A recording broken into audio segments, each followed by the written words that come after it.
Olá, meus amores do sexto ano, tudo bom? Esse vídeo eu vou realizar a correção do nosso AS. Veja bem, lembram que eu deixei um recadinho lá em cima para vocês nas outras aulas?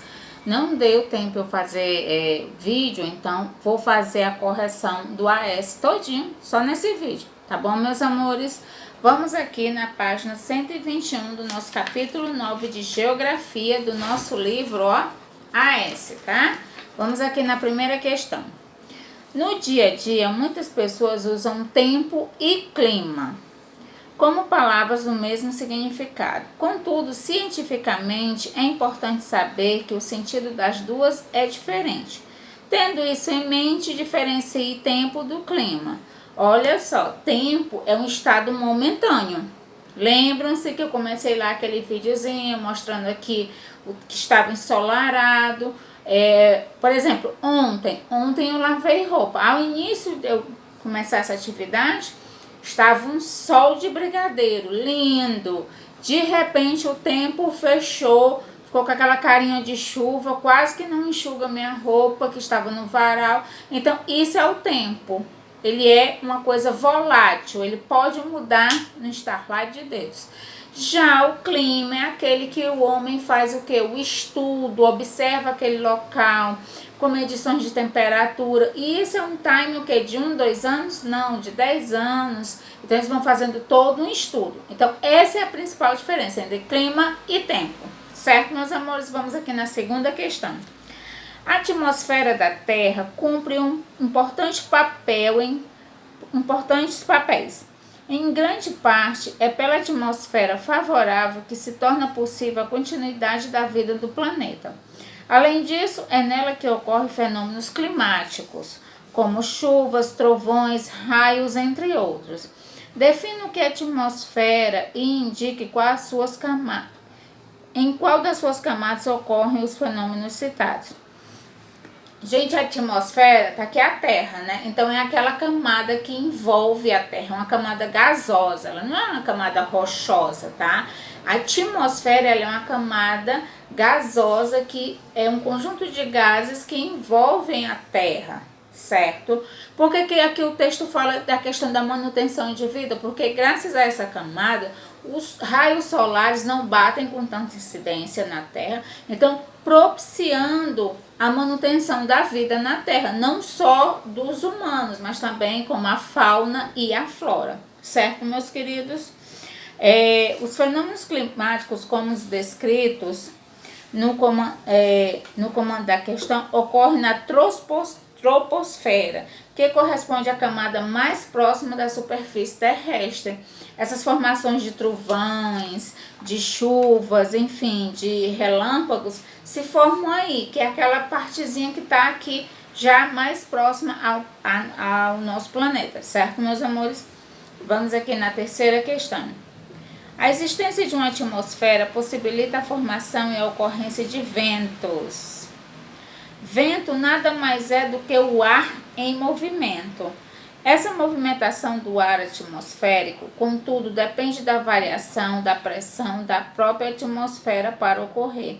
Explique como se dá a movimentação do ar relacionando o vento com a pressão atmosférica. Olha só, a movimentação do ar ocorre em razão da presença de centros de alta e baixa pressão atmosférica, que possuem temperaturas diferentes. Centros de alta pressão tendem a apresentar menores médias térmicas, funcionam como áreas depressivas de ventos. Meus amores, aí vai depender de como está a incidência do sol, de como, enfim, de N fatores naturais para esses ventos ocorrerem, certo? Não sei se vocês já sentiram que tem certa época do ano que o vento, pelo amor de Deus, parece que vai arrancar o telhado da casa. E outros que tá tão parado que você não vê a folhinha nem se mexendo, certo? Vamos agora aqui à nossa quarta questão. Relacione as colunas de modo que os conceitos da segunda coluna estejam numerados correspondentes de acordo com a primeira coluna. Nós temos aí pressão atmosférica, precipitação, vento, temperatura e umidade. São 5. Vamos aqui lendo as opções e ao final a gente fala aí a sequência, tá? Olha só, é a quantidade de calor existente no ar de um dado momento. Além disso, varia ao longo do dia, dos meses, dos anos. Por isso, ela é medida diariamente e ao longo de determinado período a fim de obter a sua média. Então, isso aí, meus amores, é a temperatura. Vamos ficar aí? Primeira opção, 4. Primeiro da sequência, 4.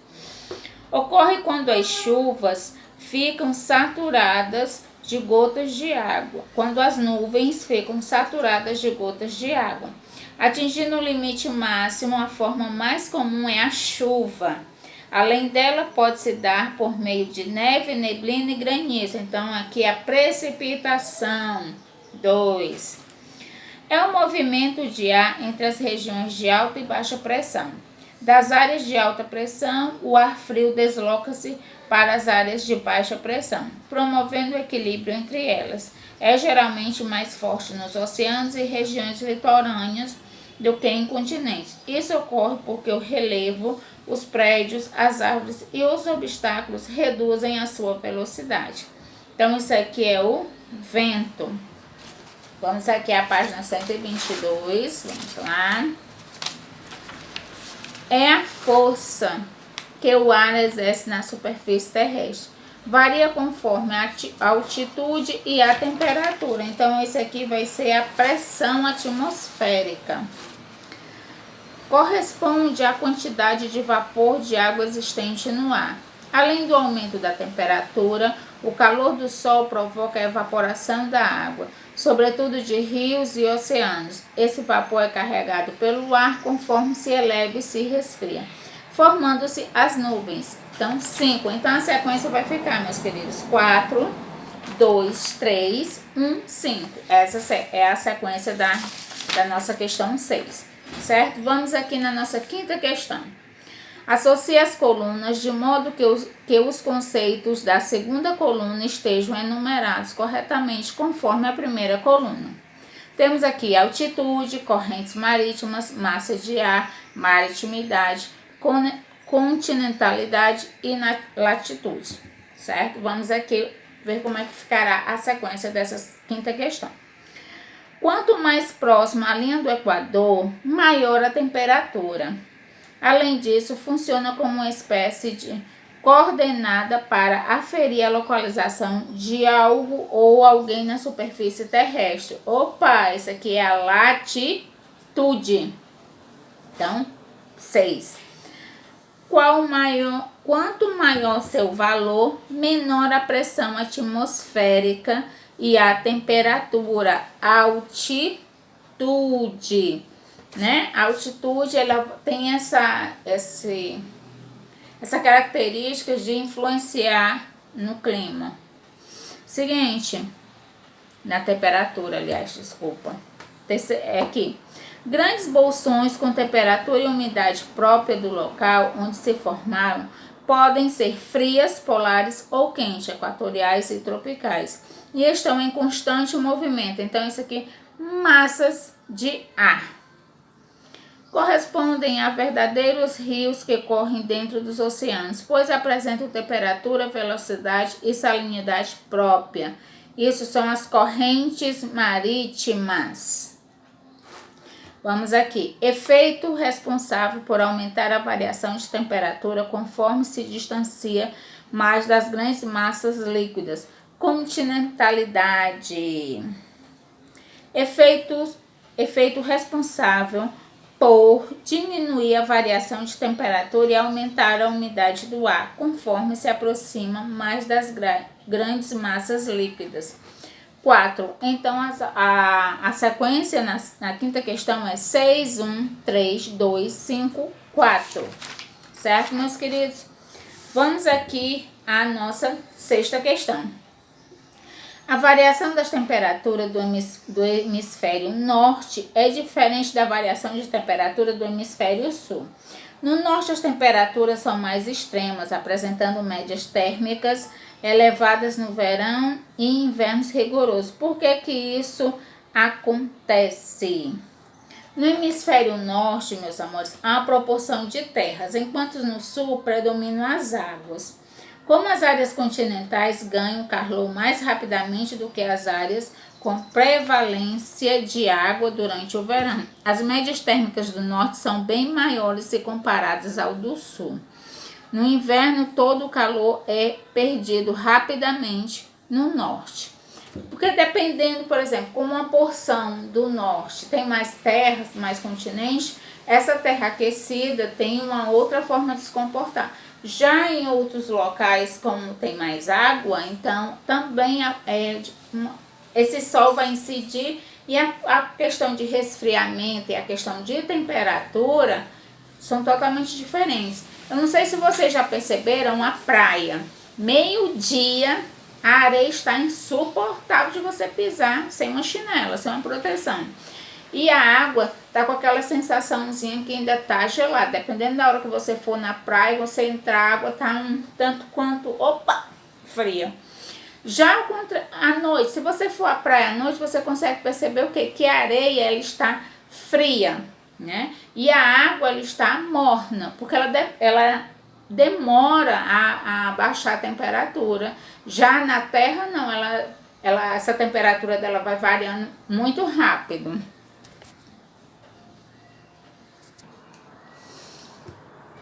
Vamos aqui na nossa questão 7.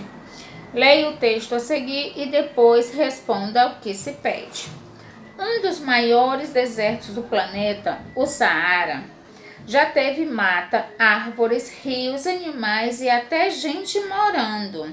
Mas, gradualmente, a chuva foi se tornando cada vez mais rara, até que a área se tornou completamente árida. O período verde do deserto africano durou cerca de 5.000 anos, o que, apesar de parecer muito para a escala global, é considerado um intervalo curto.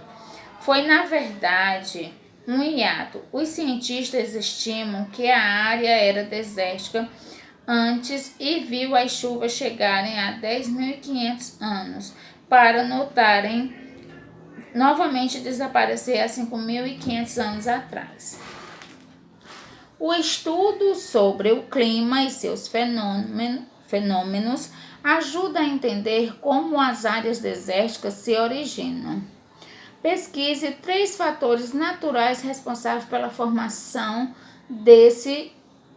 dessas áreas. Existência de barreira orográfica, né? Existência de morros. Com o tempo, isso o quê? Vai formando, vai evitando com que a massa de ar chegue naqueles locais e ocorra a precipitação, chuva, certo? Presença de correntes marítimas frias, não chegando até ali, gente, então essas áreas ao longo do tempo vão sofrendo essas ações. E agora também tem a ação do homem, né, que está aí influenciando bastante na questão do meio ambiente, certo, meus queridos? Vamos aqui na 8ª questão, na página 123. Analise o mapa a seguir e preencha as lacunas com as zonas climáticas terrestres correspondentes. Então, aqui, vai ficar zona polar ártica, zona temperada do norte, zona intertropical, zonas temperadas do sul e zona polar antártica, certo? Essas serão as denominações aí das zonas climáticas. Lembrando, aquele topozinho lá da Terra, zona polar ártica. Depois, zonas temperadas do norte, zona intertropical, zonas temperadas do sul e zona polar antártica. Vamos aqui à 9ª questão, meus amores.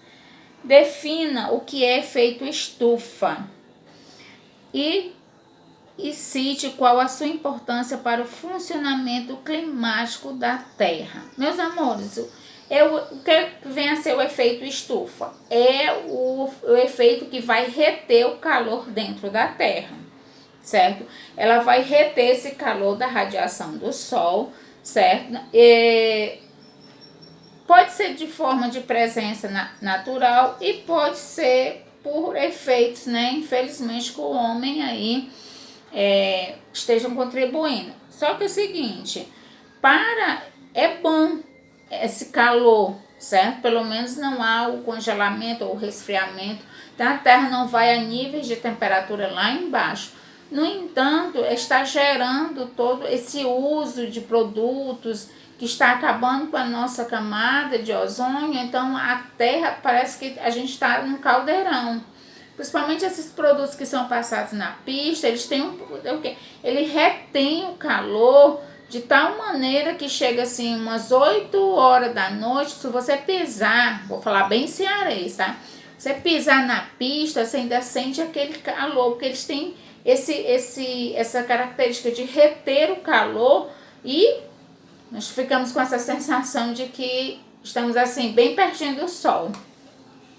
Vamos aqui à 10ª questão. Leia o texto a seguir e responda a questão. As ilhas de Santorini, na Grécia, são o desejo de viagem de diversas pessoas ao longo do globo em razão de suas paisagens peculiares e do seu verão quente. Os turistas de países gelados fazem festa com um sol forte e temperaturas elevadas. Mas quem vive por lá precisa inventar estratégias para lidar com o calor. Esqueça o ar-condicionado. Ele não existia há 4.000 anos. Quando a cidade foi fundada, os moradores da região adotaram uma solução mais simples: pintar as casas tradicionais de branco.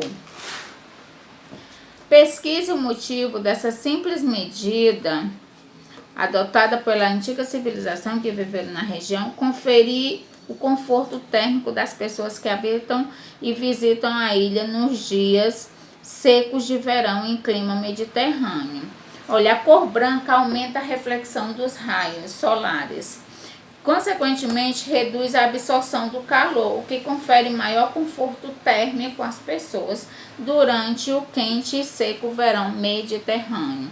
Que a cor branca, ela não vai absorver todo aquele calor, então isso, né, dá uma certa aliviada. Não é dizer, é o novo ar-condicionado, não, gente, mas para a questão dessas civilizações mais antigas que não conheciam o ventilador, outro subsídio mais tecnológico, então pintar a fachada da casa de branco já dava um certo alívio, digamos assim.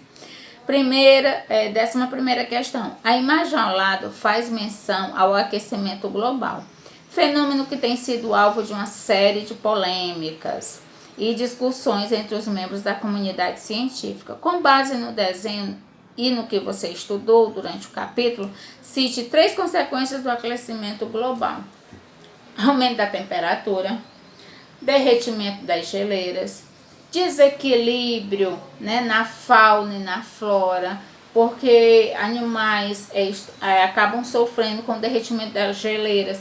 Aquele habitat, né, vai acabando, então vai diminuindo aquela população que geralmente é predador de uma ou enfim, há todo um desequilíbrio aí no meio, tá?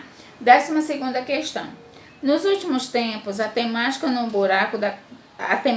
buraco da camada de ozônio perdeu protagonismo, tendo em vista os vários outros problemas ambientais que cercam as ações dos seres humanos, como o aquecimento global. Sua importância, contudo, não diminuiu e esforços para a redução do buraco devem continuar. O gás de ozônio se encontra na camada atmosférica denominada de estratosfera. Então, 12ª questão, letrinha B de bola. Seguinte, meus amores, aqui nós finalizamos as atividades do AS do capítulo 9, certo? Por favor, façam a correção. Estejam sempre realizando as atividades, tá, meus queridos? Beijão e tchau, tchau. Até a próxima.